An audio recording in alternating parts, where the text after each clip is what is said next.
Bruce Schneier. Welcome to Hidden Forces. Thanks for having me. It's great having you on the program. Yeah, it's fun. So far, so good. So, so I don't want to jinx it, but so you're out with a new book, and I'm going to show here for our video viewers. The book is called "Click Here to Kill Everybody." This is what, your 15th book? You know, it's surprisingly hard to count. I say about a dozen, so let's leave it at that. I think your publisher told me you're 15. That's quite a title. What I suppose the first question is, why that title? The second question is, why did you feel compelled to write a book, I think 3 years or less than 3 years after your last one, which was Data and Goliath?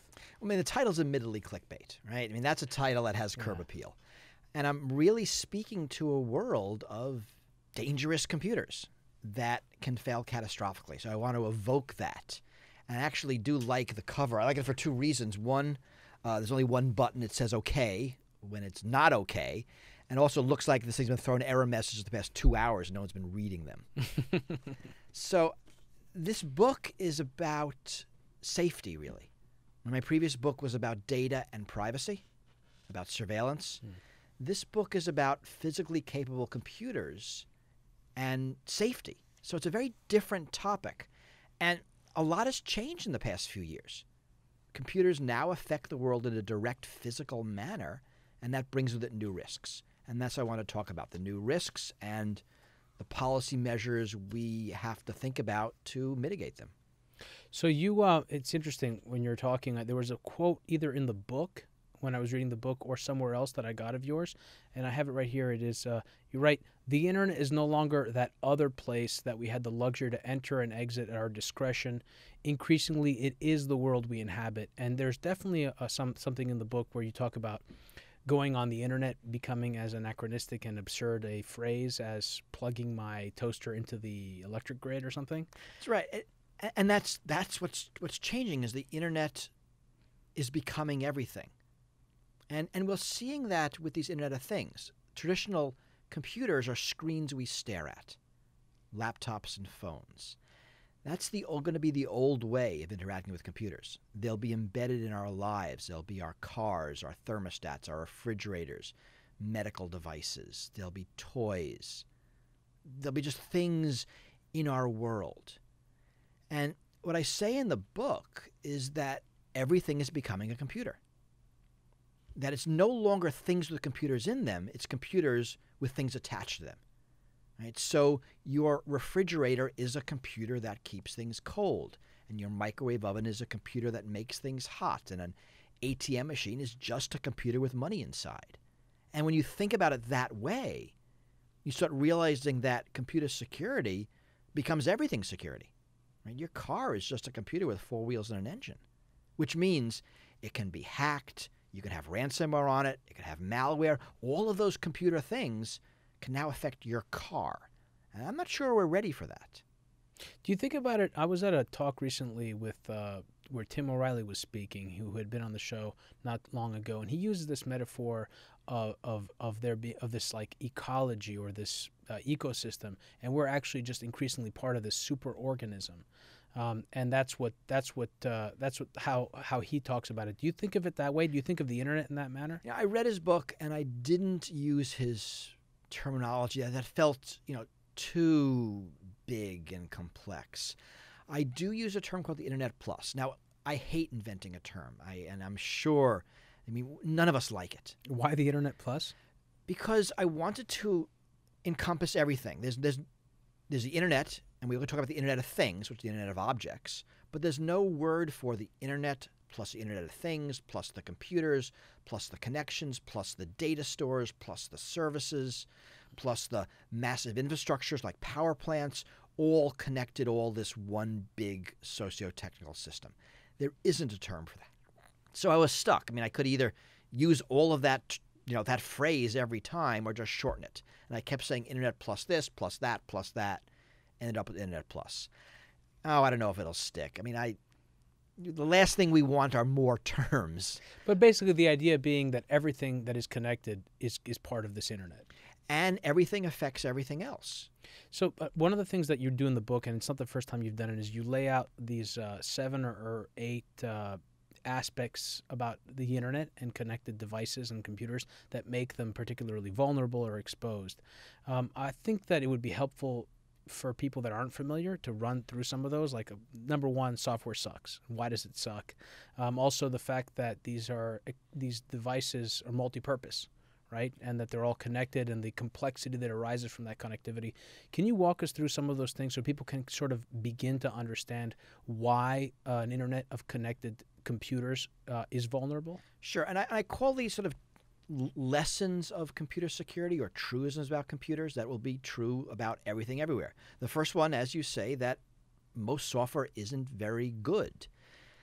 Basically, we don't want to pay for quality software. So, good, fast, cheap, pick any two. The market has picked fast and cheap over good, or fast and feature rich over good. We don't want to pay what it would cost to make quality software, with minor exceptions like avionics and the space shuttle. But other than that, most software is really poor. Poor software is full of bugs. Some bugs are also vulnerabilities. Some vulnerabilities are also exploitable, which means modern software is full of exploitable vulnerabilities.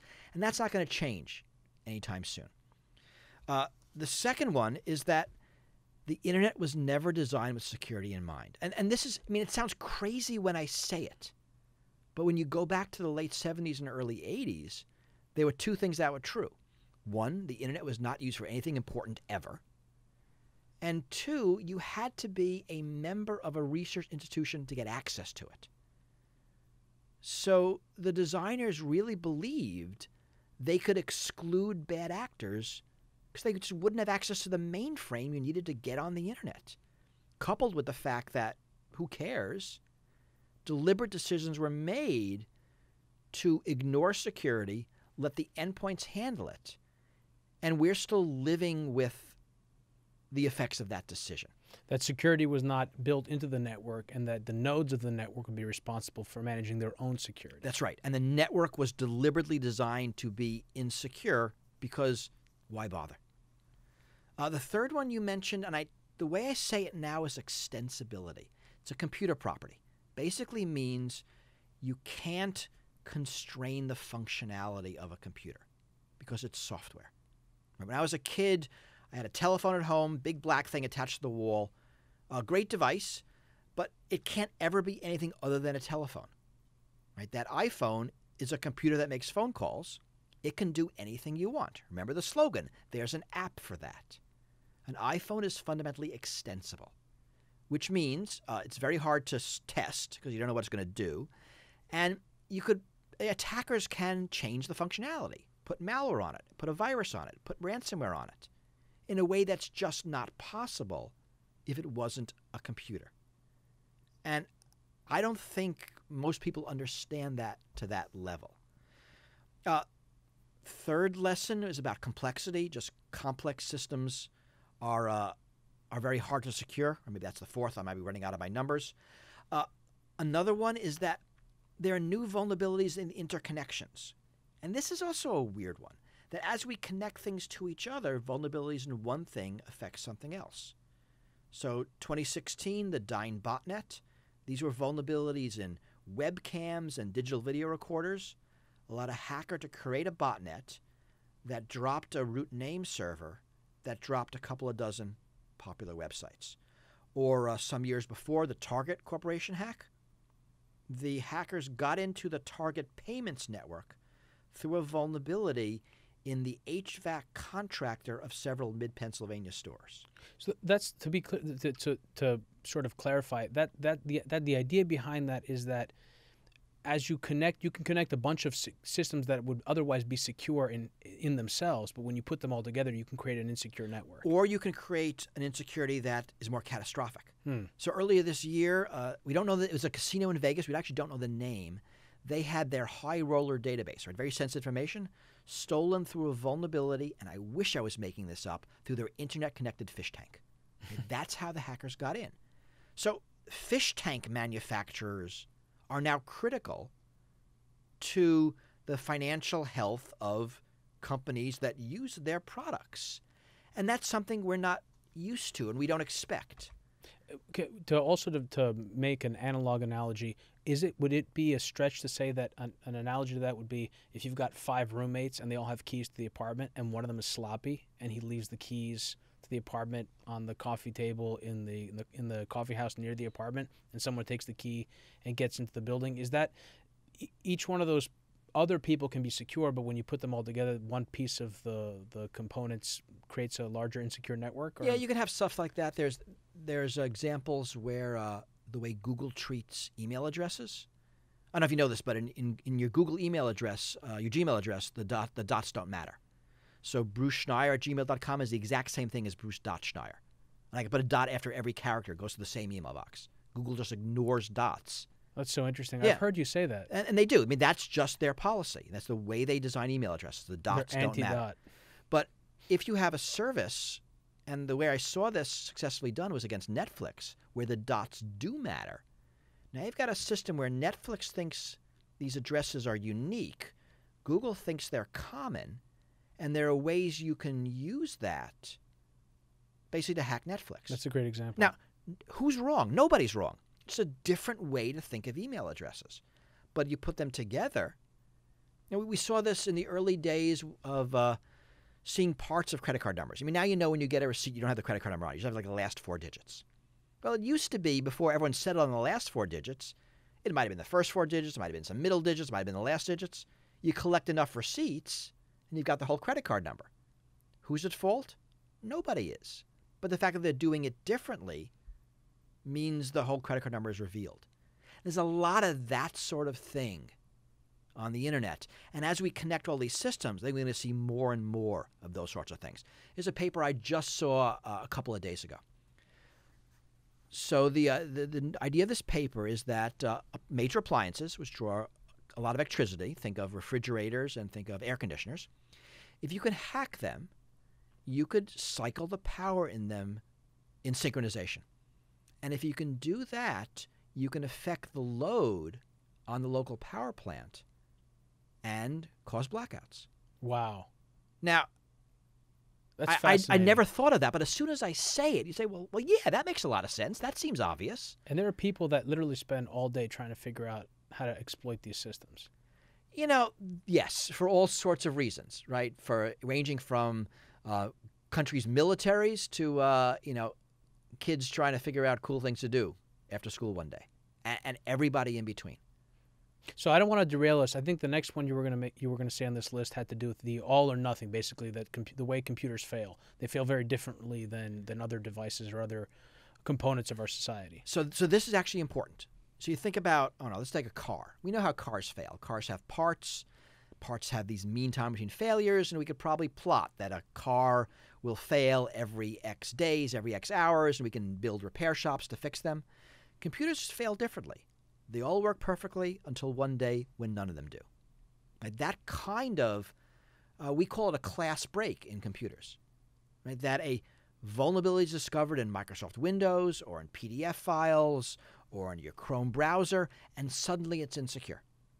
And they're all insecure. So we saw this with hotel locks. There's a company, I forget their name, that makes those key card entry systems for hotels. And it has a vulnerability. And now that vulnerability is known, every single key card lock on the planet is insecure. Someone can break into the hotel room, and the way to fix them is to go manually from door to door, which means it just won't happen. Right? That is a failure mode that you don't see in a mechanical lock. And this is really the title. Right? Click here to kill everything. It's not everything, but it's going to be all of a class of things. Right? Click here to open every door lock. Right? Click here to disable the brakes in every car. Or I guess more realistically, every car of a certain make and model year. But that kind of class break is new for the rest of the world. We in computers have been dealing with it for decades. And the attacks are always improving. They're getting stronger and better. Expertise flows downhill is what I like to say. That today's top secret NSA program becomes tomorrow's PhD thesis, the next day's hacker tool. And we do see this again and again, that decisions we make at one time, and we make them based on, look, this technology is hard. Fast forward 10 years, we have the same decision, but now the technology is easy and cheap. And there's I don't know if this is part of your list, but I know you've mentioned it before. The philosophy in software engineering is very different than the philosophy in traditional engineering. Like if you're Rolls-Royce and you're building jet engines, you better get it right the first time. Whereas in engineering, software engineering, the idea is move fast and break things. Or more be agile is probably a better way to say it. And beta test. But sort of think of the two ways. There's the get it right the first time, which comes from the world of dangerous things. Cars, planes, pharmaceuticals. And that's the world of testing and licensing and certification. Get it right the first time because the costs of failure are so great. Right? Then there's the idea from the world of complicated and heretofore benign software, which is fix it quickly. Right? That's the world of patching, that we know we can't secure it, but if I can push a patch out within days or hours, that's almost as good. And those two worlds, I think, are colliding in software in cars, in medical devices, in voting machines. So this both what I said and what you just said, I think those intersect for a point that I mentioned to you before we started, which had to do with the Schlieffen Plan, World War I. Before this interview started, I was thinking about, first of all, I struggle with this topic probably more than anything else we've ever covered on the show. We've devoted one episode to it. Obviously, there are all sorts of reasons that I struggle with it, but I was trying to figure out why in particular, because we've covered a lot of really heady topics. And I think the reason why is because unlike, let's say, global warming or any other sort of complex topic, there is no mental model that the public has to work off of. So when the news media talks about this, when they tell you, NotPetya, the NotPetya attack, or WannaCry, or Equifax, or Ashley Madison, whatever, they're telling you about all these different hacks, you don't have a way to put them into perspective. You don't have a way to sort of get an idea of where they reside. And I was trying to think along those lines of an analog or a historical example. And I've seen a lot of panels where people bring up World War II, really in the context of the atom bomb. But that never felt right. And I mentioned to you, I was thinking along the lines of World War I, because during World War I, we had a multipolar world. So there wasn't this bipolar world where diplomacy was easy. It was very difficult. In fact, Woodrow Wilson had a hell of a time trying to put together, the League of Nations.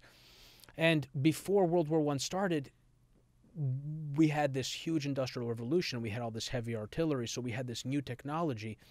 And there was what was known as the cult of offense. And the Schlieffen Plan, what the generals put together in Germany, was based on this idea that mobilization mattered. Whoever mobilized first had an advantage. And you made this point to me that not only is this true in cybersecurity, in the world of cyber, it's even more true because the weapons are themselves, they have a half-life. They diminish over time. What do you think of that analogy? And is there some way to help the audience and listeners and me as well think about the severity of the threat and the precariousness of the situation? Now, the metaphors are hard because computers are different. I mean, they're not like anything else. I mean, just watch them play Go and they're just not human. So a lot of the human metaphors fail.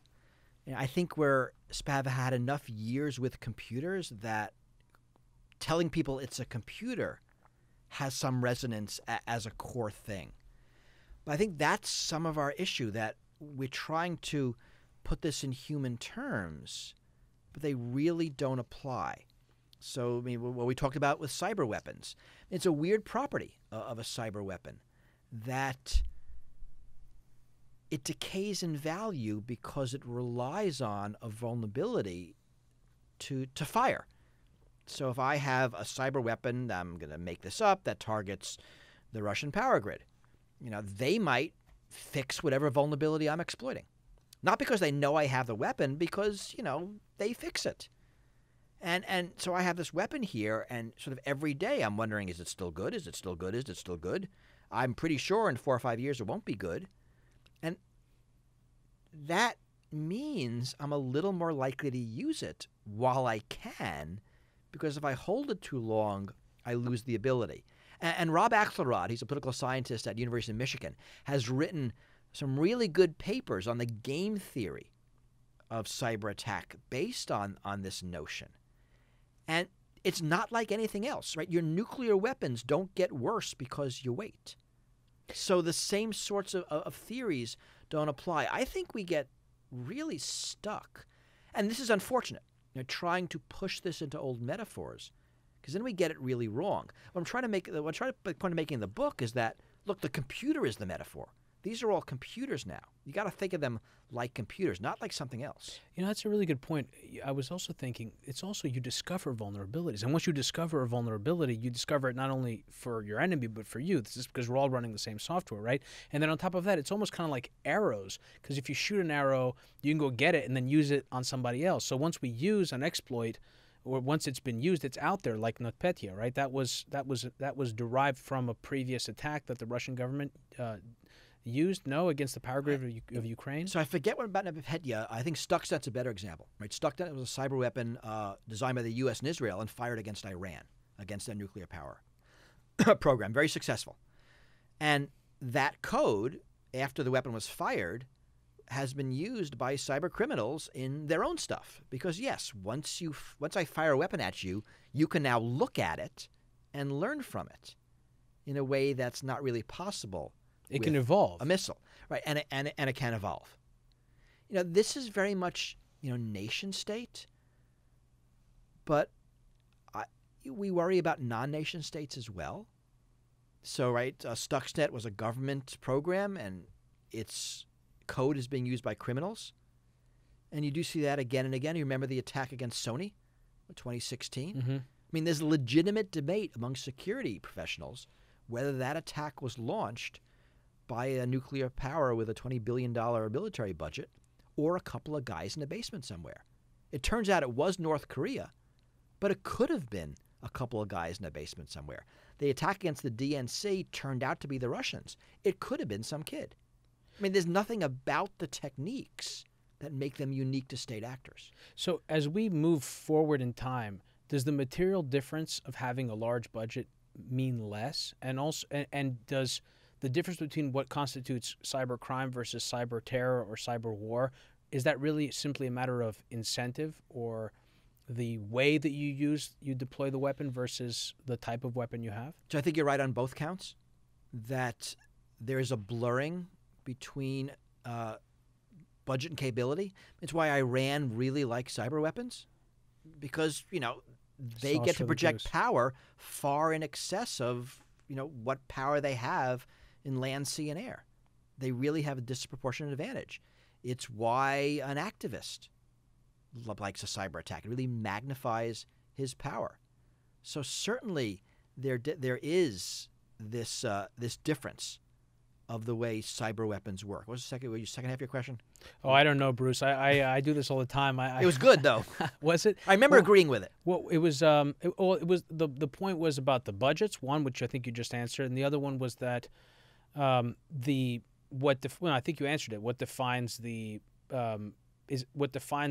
difference? The difference is not the actual weapon; it's the way you use it. And that's right, because now we are seeing a world where everyone has the same tools, the same techniques against the same targets. Mm-hmm. And you really can't tell the difference between the governments and the criminals and the activists. It is their motivation.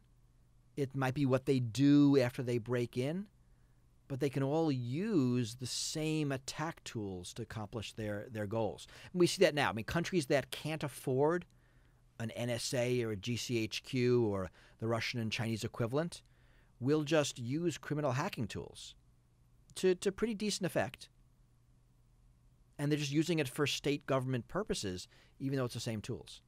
So these cyber marketplaces, these online bazaars where people are able to buy exploits or buy vulnerabilities or access to vulnerabilities or information about vulnerabilities, what are these? I mean, do we have any idea, or do you have any idea what they look like? Because I imagine that intelligence agencies are going to be in there looking to not only at the same time purchase these exploits or vulnerabilities, but also identify bad actors.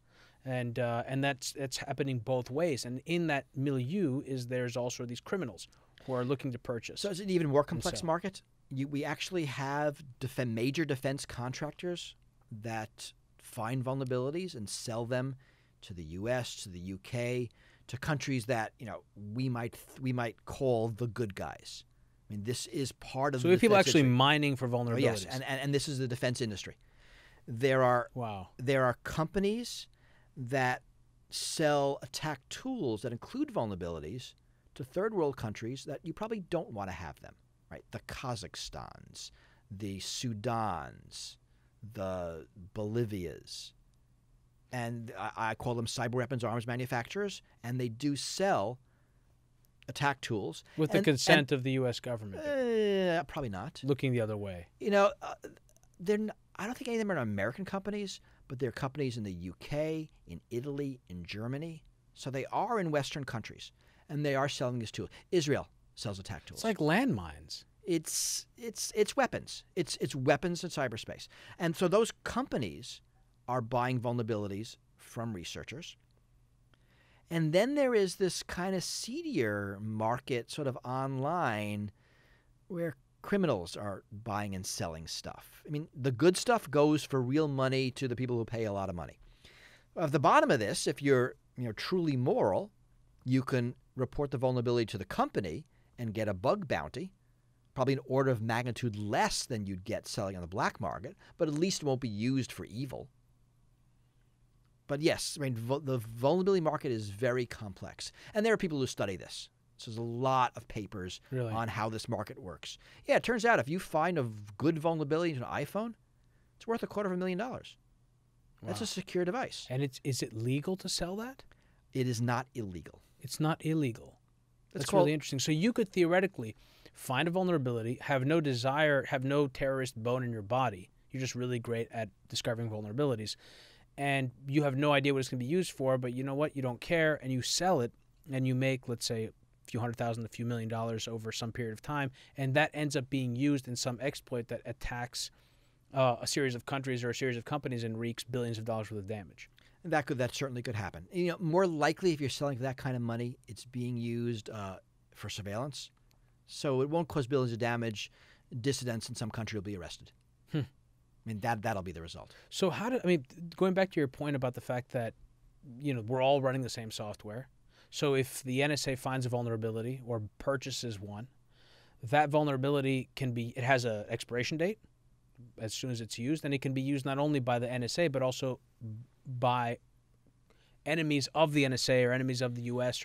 It's also so weird to even think about this stuff, right? Because it's like, what does it mean where there are no real? These aren't really cyberspace. There are no real borders. Like, how do you even think about this? It almost feels, Bruce. I don't want to get like too kind of woo here, but like it almost feels like we're transcending the Westphalian nation-state order, and we're moving into this new realm where it's really not clear who's the enemy and who's the good guy here. And where non-state actors have state-like power, which is actually very hard for international relations to deal with. We know how to deter governments. There's a lot of theory on that. Deterring a non-nation state group, whether it's a terrorist group or even just some kind of protest group, is much harder. How much of that has to do with attribution? It's attribution, it's also capability. I mean, even if a couple of guys in a basement in Nigeria where did this cyber attack, you can't stop them. You can't get to them. I mean, there's no enforcement mechanism. So attribution is a part of it, but not a lot. I mean, we have the names of some of the Russian military officers who attacked the U.S. Election. So what? I mean, attribution isn't helping there. I mean, yeah, we get to put their picture in the newspaper, and they're probably embarrassed, but no one actually cares. I'm going to bring up another great quote of yours. I actually have it here. I love this one because I want you to help me make sense of this and for the audience as well. You have a quote that I've heard you use when talking about attribution. You say there are 3 types of attribution. I know you did it, and I can prove to you that I know you did it, and I know you did it, and I can prove to the world that you did it. So this is actually, I think, interesting. Let's use the Sony case as an example. Right. So we know that North Korea attacked Sony. Actually, we don't know that. The U.S. government knows that, and they have said, please believe us, the evidence is classified. All right? So it's that 3 levels of attribution. We in the United States could know that that North Korea attacked Sony. We can have evidence that we're going to show to North Koreans and say, look, here's my evidence. I know you did it. Don't deny it. But maybe I still don't want to tell the world, because if I tell the world, I reveal capabilities that I don't want to reveal. I mean, one of the things that came out in the New York Times is that one of the reasons we knew North Korea did it is we had a human asset inside the North Korean government that was feeding us information. That's very sensitive. And you can imagine a situation, let's say, I'm going to make this up, we're able to read, sort of all their computer networks. So we got, or a video of the order saying attack Sony or something. Right? I mean, you don't want to reveal your sources and methods. So during the time, this is late 2016, the U.S. government is saying North Korea did it. And we in the security community, a lot of us just don't believe them. That is ridiculous. It makes no sense. You have no evidence. You're just playing with us. And the U.S. government couldn't show us the evidence. So they have to rely on trust. And if you trust the U.S. government that they're not going to lie about attribution, then you believe them. If you don't, you say, show me proof. And the government says, I'm sorry, we can't. And so that makes that a little bit difficult. There's also a weird attribution gap going on. In a lot of ways, the United States is much better at attribution because we spy on most of the internet. So we know North Korea did it in a way that another country can't possibly know. And we know who did it in national security cases like the Sony attack in ways that we will never know in law enforcement cases because the same tools we don't have the same tools there. So attribution is a very complicated issue. We're on the one hand very good at it when it comes to national security in nation states, and we can be really bad at it with, who's sending you those trollish tweets and, threatening to kill you and rape you. That we have no idea who did that. How accurate are these pronouns, we? I mean, do you feel comfortable? You played a great role. Listeners may not know, but you helped the Guardian sort through a lot of the classified documents that came out of the Snowden leak. You've seen a lot of this stuff. It's confusing to me to talk about us versus them in this environment. I don't feel comfortable. I don't think anyone should feel comfortable with anyone having these types of capabilities. But we are where we are. I think that also is a sort of a way of bringing us back to this theory of war or theory of conflict. What work is being done either at an agency level or government level or in the private sector to try and create a framework for navigating this landscape in a way that would be okay for all of us? So I think you're right that I tend to use the word we expansively, and it really depends on what level you're looking. That the United States is made up of very complicated interests working against each other. And it's not just the NSA or U.S. Cyber Command, the military. It's also, the big corporations. Right? Facebook is not our friend. Google is not our friend. These companies are working against our interests. That's how they make their money. So you can use we expansively, and then you realize that there's a lot of us versus them inside every we, and it's probably turtles all the way down. So yes, I am using a shorthand here. In the end, I think the internet does magnify power in a very real way, and the powerful get more powerful through these technologies. And I don't know sort of how this will shake out in the end. Certainly the internet is empowering for the not powerful, but it seems to be right now more empowering for the already powerful. And whether those are countries or corporations, we see that in lots of different ways.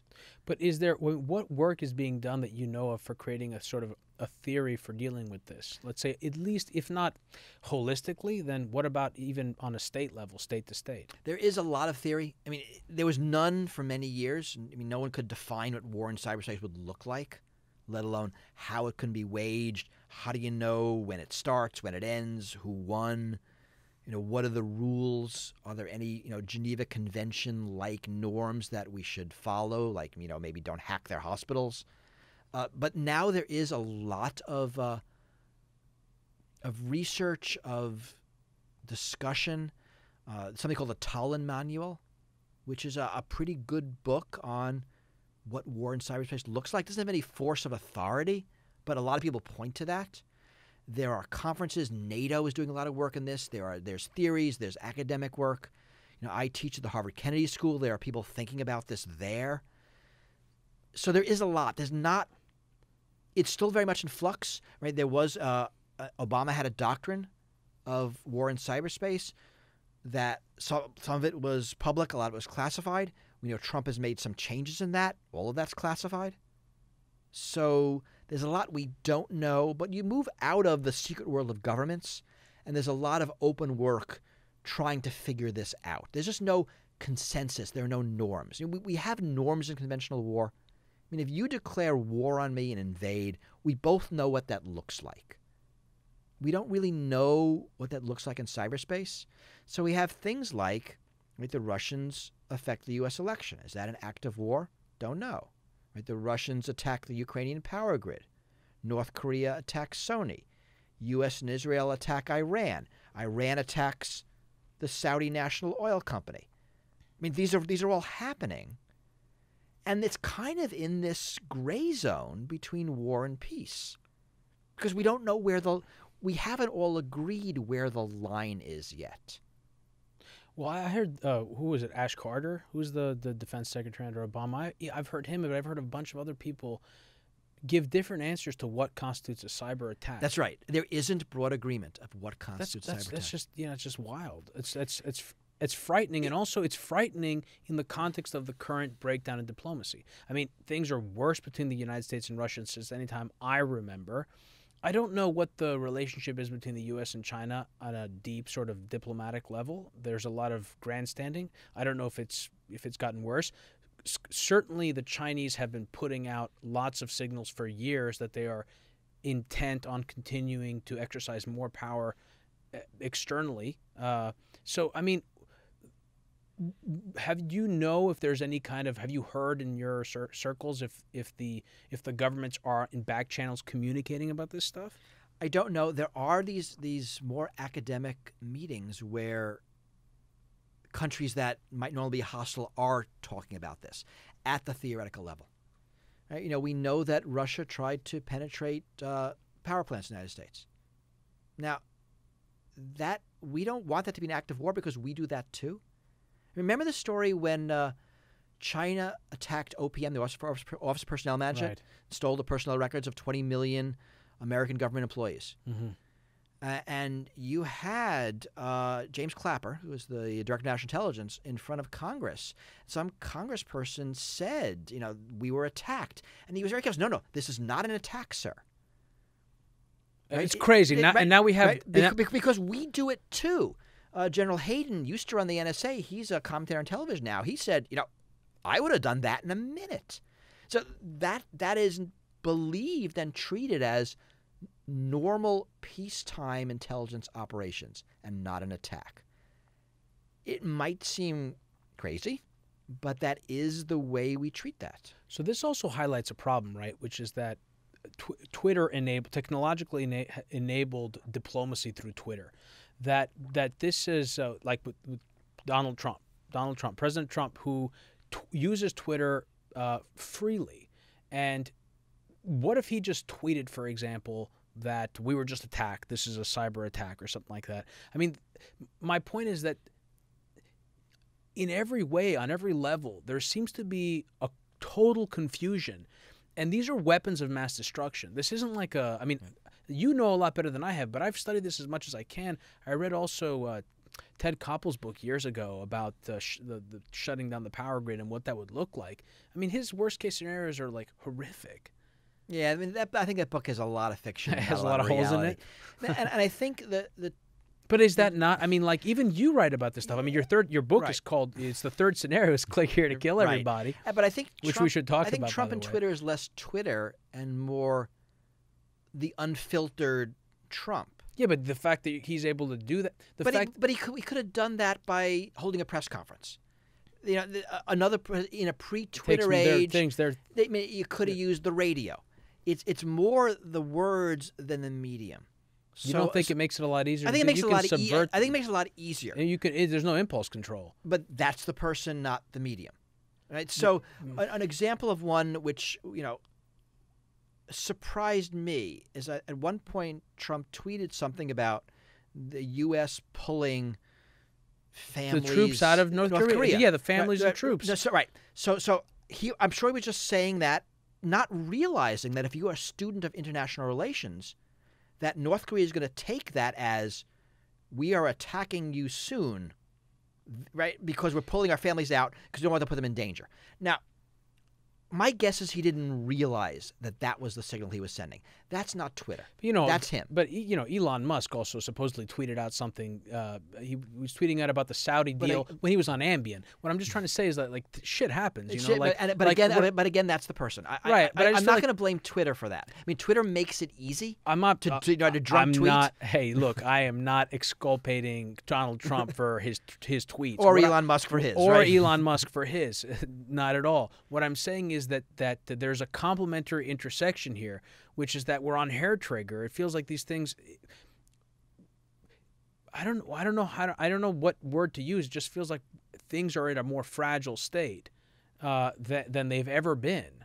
Yeah, that I can remember. I mean, that's really not. I mean, this is moving out of my area of expertise. Right. I mean, this is really the social dynamics of social media. I mean, lots of people are studying that. I mean, my expertise is much more in the technical security of the systems. But, I mean, certainly people are writing about social media and how it either augments or diminishes certain types of conversations. And definitely those are real social forces right now. I mean, there's no question. I mean, we've covered that too on the show. It just came up naturally. It wasn't something that I had thought about beforehand. It feels like it's all sort of part of this thing, which also it contorts our sense of reality. The world, we're sitting here trying to describe what does a cyber war look like. Well, I don't know, what does it look like? These aren't like bombs. These aren't, and yet you could have a shutdown of a power grid or communication, and how will that affect diplomacy? And it's and the picture you paint here isn't very pretty, right? I mean, the second to worst example is the one with the cars, which was shutting off all the brakes, and that's something that you can do right now. That's right. And actually, if you want to watch it, there's a great video on YouTube. I've seen it. It's a reporter, and he's in a car driving on a highway, and there's a hacker 10 miles away with a computer, and hacker takes over the car. First, I think turns on the radio, then turns on the wipers, and then disables the brakes. You could take the ransomware principle and use it for cars, right? That's right. We just and it will happen, right? You wake up in the morning, you go to your car, and your car won't start unless you pay $200 in Bitcoin, and we just hope it doesn't happen at speed. What if you're in the car and you're parked, and it decides an autonomous car decides to drive you to the terrorists, and you can't, or even drive you to Seattle, right? I mean, this car is going to Seattle unless you. How much is it worth? How much is it worth you not to go to Seattle? Man, you might like Seattle, but Seattle's nice. The West Coast is nice, but look. I mean, I'm making light of it. I'm laughing. I'm laughing out of awkwardness, to be honest with you. It's awkward. It's like, this is so freaky to read about it, and there's so many problems that we're encountering. Whether we're talking about global warming, whether we're talking about the traditional weapons of war, there are all sorts of issues that we're facing, economic, and there's so much dysfunction. That brings us back to this point that technology is not. It's augmenting that dysfunction. It's augmenting it. Right, and the part I write about sort of in here is this world of physically capable computers. That unlike the computers of last year, today's computers can do stuff. Right, they turn on the power. They steer your car. Right, they fire your pacemaker. And these physically capable computers are sort of fundamentally much more dangerous. Right, it used to be about data. And now it's about life and property. And that's what I think the difference is. That's really what I'm writing about. That this is a much more dangerous world because we've given computers hands and feet. We've given them the ability to affect the world in a direct physical manner. So before we get into some sort of solutions, because you've proposed them in the book, what are we looking at over the next few years? I mean, these attacks have been growing in scale, right? As we move along the vector of time, what can we reasonably expect to see over the next few years? I think the same sorts of attacks we're seeing against computers and phones against other things. It's a ransomware, right? Ransomware against your refrigerator, ransomware against your car. We know that computers are dragooned into botnets, and these are, thousands or millions of computers that can all be synchronized to attack something on the internet. And we're starting to see things being dragooned into botnets. We'll see more of that. We are seeing more attacks against large-scale systems. And, the ones you worry about are going to be the power grid, the financial network, the communications network. These are vulnerable. Already FinCEN is trying to grapple what a catastrophic attack against the financial system in this country would look like and how to recover from it. So people are thinking about this. When I look at the trends, that's what I look at. In addition to some of the more conventional crimes, some of the ways to steal money, ways to harm someone, happening more over computers. But where's the sclerosis here? For example, there have been some companies like Maersk. What's the name of the company that was hit with the NotPetya attack? So that's Maersk, It's right? like, yeah, 10, like some. What, I heard $300 million. Right. No, you're right. The total scale was 10 billion for all the companies affected or people affected, and there was of course the Sony attack. There are lots of companies. Right. FedEx was hit by NotPetya very extensively. So, like, corporations don't want to spend money on their own security. If they would be happy to lobby the government to do it. Where is the problem here that we're not getting some comprehensive regulatory approach to deal with this? And on top of that, are companies starting to get the message? Because NotPetya apparently did not have good security practices. Equifax was obviously a horrific case. They actually redirected people to it's like they sent them out of the pan into the fire. What's going on? Why is this not? Is it the same forces of sclerosis, political sclerosis that we're seeing across the? It's a couple of things. It's mostly the tech industry doesn't want to be regulated. Let's use Equifax as an example. We just had the first anniversary of the Equifax attack. I was one of the people who testified before the House after Equifax, and I gave a pretty scathing testimony. And there were Congress people on both sides of the political aisle who were angry and lots of strong words, and we must do something about this. It's a year later, and nothing happened. Not even a little thing. Nothing. Zero. No change. Equifax didn't matter. Right? They're not even our customers. We can't even fire Equifax. Nothing changed. And I think that is exemplary. That's what happens. Nothing has changed about Facebook, and probably won't. Lots of strong words. So a couple things going on here. These companies are incredible financial engines for our country. And nobody wants to touch that. Nobody wants to break that. Silicon Valley was built on this very strong libertarian government get-out-of-my-way mentality. And that is, holds pretty much sway. And then there's sort of the unwillingness to deal with it, both on the government level and on the corporate level. I'm not convinced FedEx did a whole lot. I mean, the market really doesn't reward good security. It rewards mediocre security and taking the chance. I want to actually make a point here, because this brings us back to the point. I forget how you frame it when you talk about it, but we talked about it earlier, where a system is only as secure as its most insecure component, right? So the traditional rules of laissez-faire economics don't apply here, because if we're all using the internet, you can't simply have everyone just take care of this at the node level, right? I mean, that's not going to be enough, right? There needs to be obviously, like you said, the point, the internet was not built with security in mind, but at the end of the day, there are things that we can do at a high level. There's a lot we can do, and this is my point of interconnectedness. Right. That we're making everything this one big system, and now vulnerabilities here can affect here. Right? Vulnerabilities in that interconnected air conditioner that you just bought can drop your power grid. That's bad. Right? Vulnerabilities in your fish tank can affect your financial network. That's bad. And I think we're not really fully understanding the effects of that. There is this rush to connect it all. Oh, forget about it. I've had so many arguments with my father about this. He's connected so much shit. Totally unnecessary. But it's going to happen. And totally unnecessary. Yeah, but that's not going to be the answer. And I think this is actually worth explaining, that the reason everything will be interconnected is because it will be cheaper than not. Because it used to be, if you were a appliance manufacturer and designing a refrigerator, it would have some kind of circuit board. It would be a specially made, dedicated circuit board to run that refrigerator. And that's all it could do. Today, it is much cheaper to pull a general computer chip off the shelf and write some software and stick it on the chip and put it in your refrigerator.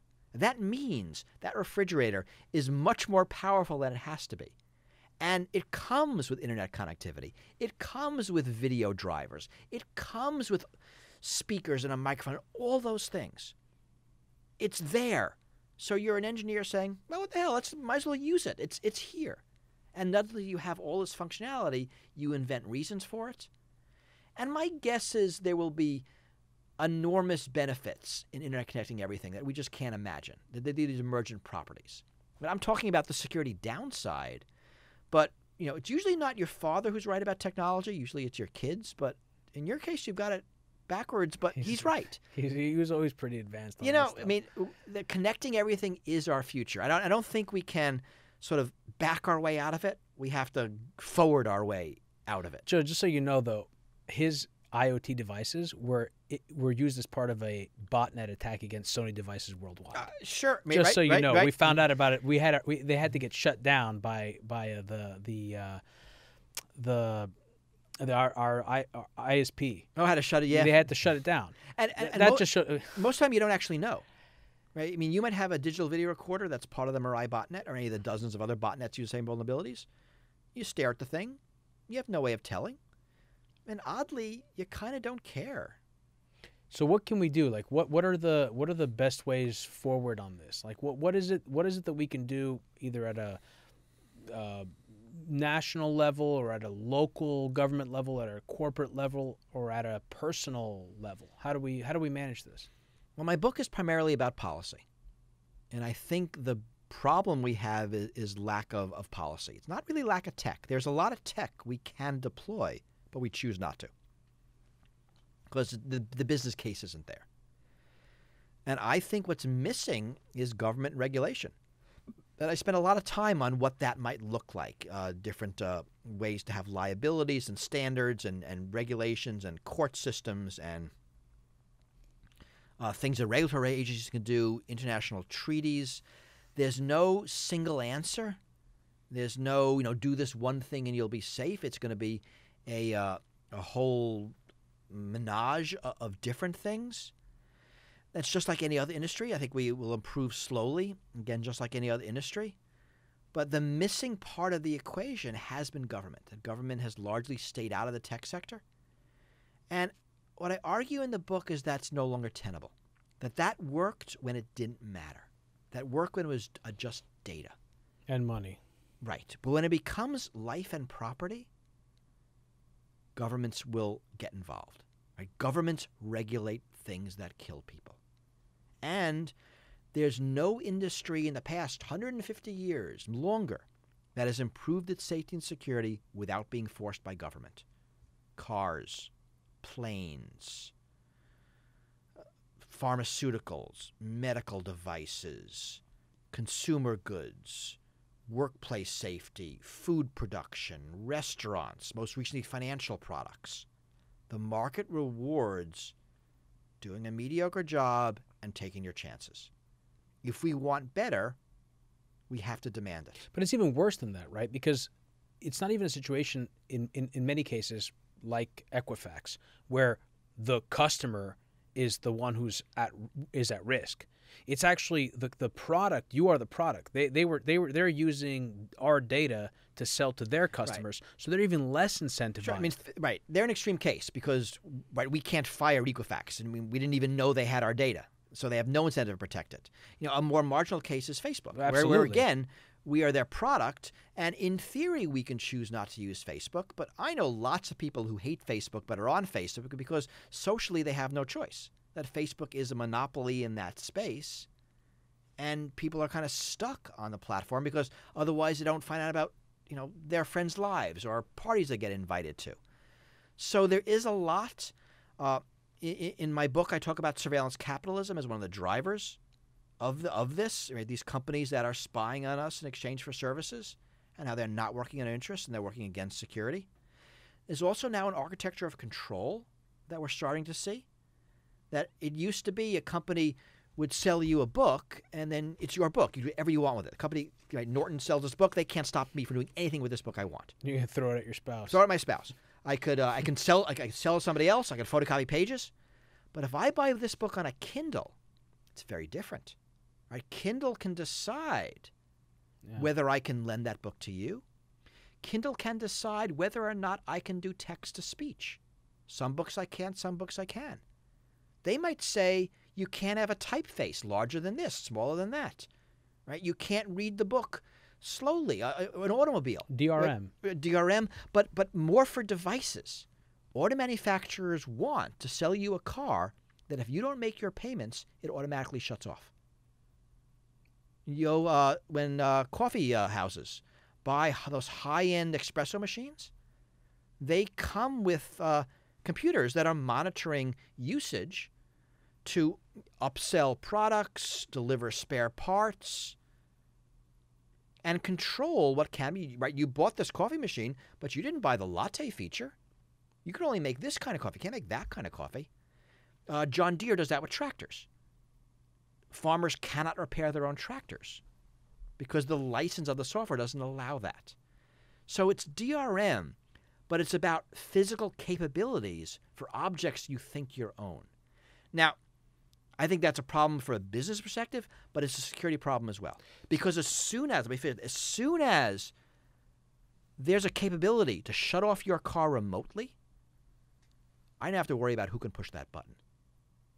And they want just the bank to be able to, but what if the bad guys can too? As soon as that button exists, you have a security problem.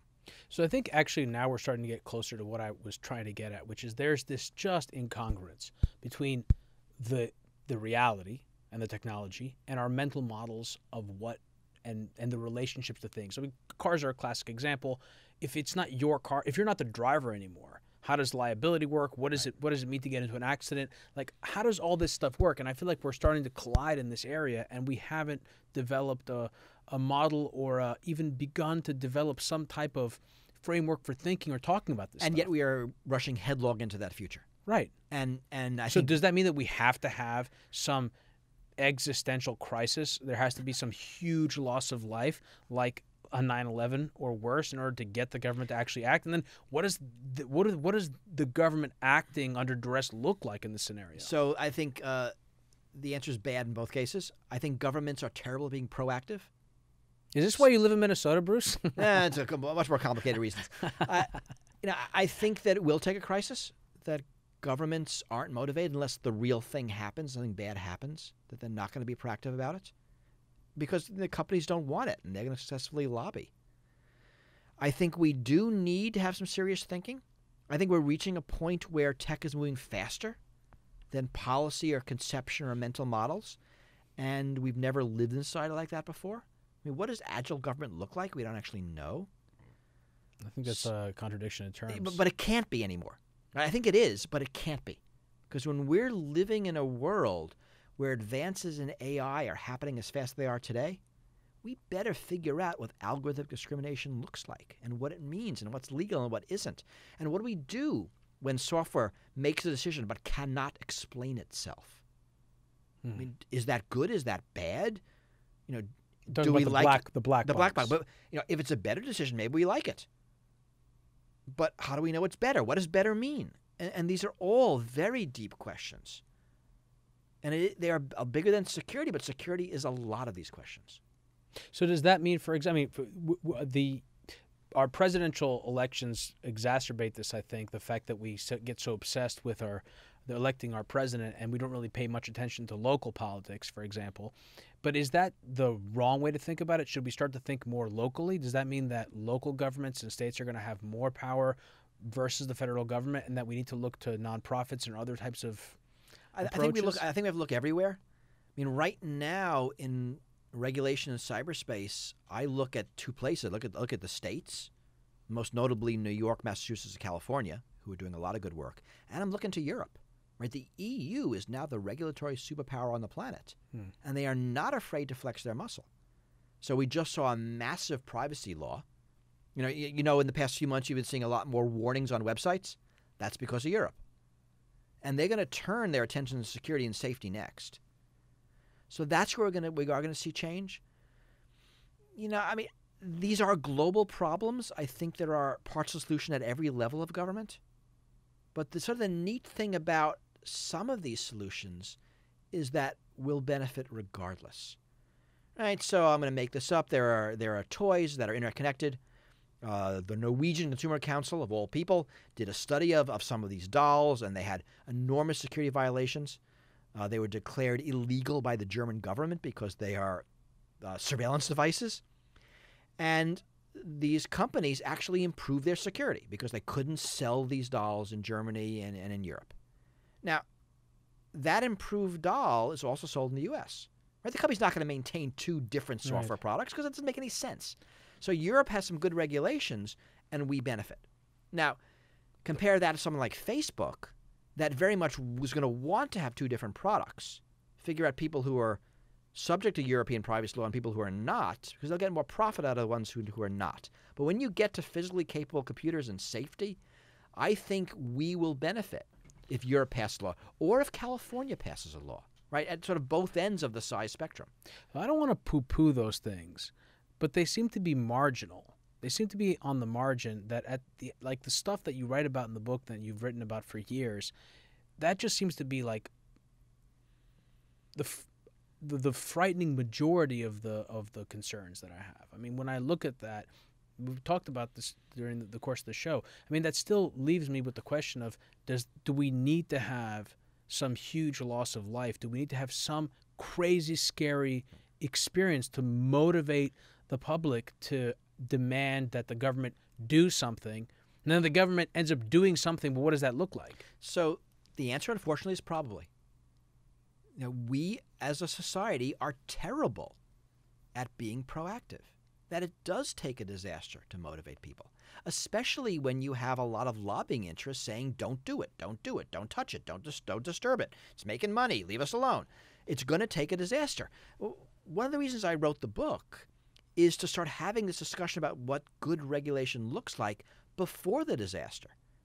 Because you know what happens after a disaster. Government says something must be done. This is something. Therefore, we must do it. And you get something stupid. If we can now, when we have the luxury of time and calm, figure out what a good regulatory regime looks like, when the crisis happens and the government says, what do you got? We can say, don't worry. We spent the last 10 years thinking about it. Here's what you should do. And, you know, we're going to get parts of it wrong, but it's better than acting completely out of fear. You know, it's also problematic, though, because Apple, for example, has a lot of business overseas. So, I mean, what happens if the U.S. decides that China has attacked it? Now it says in order to accommodate for these sort of this existential crisis, we need to impose draconian measures against Apple, which now will screw its business sort of overseas. It just, the interconnectivity of all this, it just feels like, I just don't know how that's supposed to work. It is, you know, we have theories of commandeering. We know what that looks like. For the government to say to Chrysler, stop building cars, start building tanks. I mean, there's real hostility. I mean, not just, you know, Cold War fake hostility, but actual, you know, military hostilities. We know how to go to Apple and say, you're now doing this. And Apple says yes, because it's extraordinary times.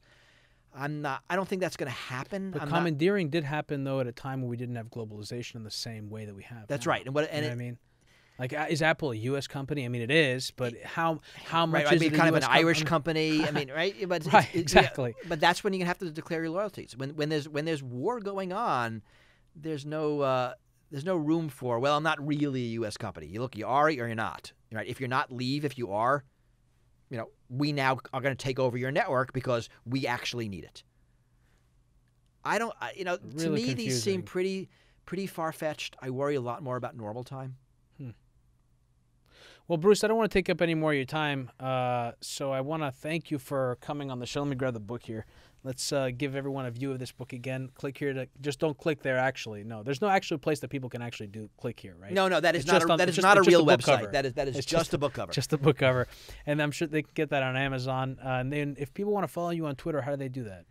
I think I'm Schneier blog on Twitter. Schneier blog. Yeah, I mean, I blog at Schneier.com, and that's where I write all my stuff. And it is mirrored on Twitter. It is mirrored on Facebook. You just search for Bruce Schneier, you'll find the various places to find me. I told you, I think I've been subscribed to your newsletter since 2007. I don't think it's changed. The website hasn't changed since then, has it? No, it's pretty much old school. It's pretty old school. It has changed a little bit. I tend to run a decade behind. You started, when did you say, 1990? I think I started in 1997. It's 97? been about 20 years. Amazing. Well, I really appreciate you coming on the show. It was great having you. Yeah, thanks for having me. This is fun.